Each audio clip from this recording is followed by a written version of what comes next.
હાલો મિત્રો, જય માતાજી. કુળદેવી માં ચામુંડાના પરચા ભાગ 2. વીરનના જીવનમાં હવે શાંતિ આવી ગઈ હતી, પણ માં ચામુંડાનો પરચો હજી પૂરો થયો નહોતો. ફરી શરૂ થયું અજાણ્યું રહસ્ય. એક રાત્રે વીરન મંદિરમાં દીવો પ્રગટાવી રહ્યો હતો. અચાનક દીવો પોતે જ વધારે તેજ બળવા લાગ્યો અને મંદિરની ઘંટ પોતાના આપ વાગવા લાગ્યો. વીરેન ચોંકી ગયો. તેમ બોલ્યો, માં, આ શું સંકેત છે? એ જ સમયે તેને અંદરથી એક અવાજ આવ્યો.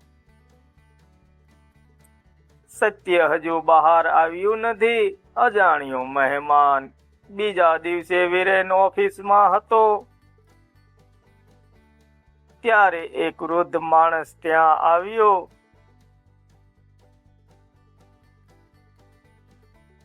તેની આંખોમાં અજીબ ચમક હતી.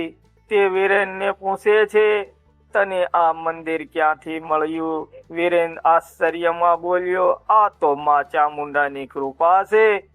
વૃદ્ધ માણસ થોડું હસ્યો અને બોલ્યો, આ મંદિર માત્ર પૂજા માટે નથી. આ એક રહસ્ય છુપાવે છે. છુપાયેલું સત્ય. વૃદ્ધ માણસ વીરેનને ગુપ્ત રૂમમાં લઈ ગયો. ત્યાં એક જૂની દિવાલ પર લખાણ હતું, જે ભક્ત નિષ્ઠાથી સેવા કરશે તેને સત્યનો દ્વાર મળશે. વીરેન વિચારમાં પડી ગયો. સત્યનો દ્વાર એટલે શું? પરીક્ષા શરૂ. એ રાત્રે વીરેન ફરી મંદિર ગયો. તેને લાગ્યું આજે કંઈ ખાસ બનવાનું છે. તે આંખો બંધ કરીને માતાજીનું નામ જપવા લાગ્યો. જય માં ચામુંડા, જય માં ચામુંડા. અચાનક રૂમમાં પ્રકાશ ફેલાયો અને મંદિરની મૂર્તિમાંથી એક કિરણ નીકળ્યો. એ કિરણ સીધો દિવાલ પર પડ્યો અને ધીમે ધીમે ગુપ્ત દરવાજો દેખાવા લાગ્યો.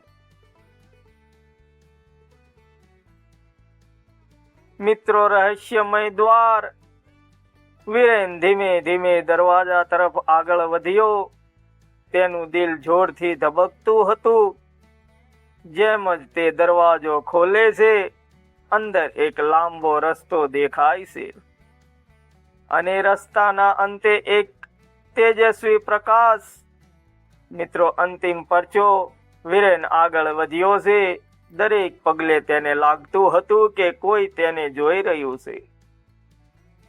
અચાનક પાછળથી અવાજ આવ્યો, વીરેન પાછા ફરી જા. પણ વીરેન હવે ડરતો નહોતો. તે બોલ્યો, મને મારી કુળદેવી પર વિશ્વાસ છે. જેમ તે પ્રકાશ સુધી પહોંચે છે, તેને એક અદ્ભુત દ્રશ્ય દેખાય છે. એક જૂનો ખજાનો, સોનાની મૂર્તિઓ અને એક પવિત્ર ગ્રંથ. અને એ ગ્રંથ પર લખેલું હતું, આ સંપત્તિ માત્ર સાચા ભક્ત માટે છે. માં ચામુંડાનો આશીર્વાદ. અચાનક ફરી માતાજીનો અવાજ આવ્યો, વીરેન, આ તારી પરીક્ષા હતી. તું ભક્તિ અને હિંમત બંનેમાં જીત્યો છે. વીરેનના આંખોમાં આંસુ આવી ગયા. તે બોલ્યો, માં, મને માત્ર તમારો આશીર્વાદ જોઈએ છે. માતાજી પ્રસન્ન થઈને બોલ્યા, આ સંપત્તિનો ઉપયોગ સારા કાર્ય માટે કરજે. મિત્રો, નવી શરૂઆત. તે દિવસ પછી વીરેને ખજાનો પોતાના માટે નહીં રાખ્યો. તેણે ગામમાં મંદિર બંધાવ્યું, ગરીબોને મદદ કરી અને ભક્તિનો માર્ગ બતાવ્યો. લોકો તેને કહેવા લાગ્યા, આ તો માં ચામુંડાનો સાચો ભક્ત છે. મિત્રો, શિક્ષા.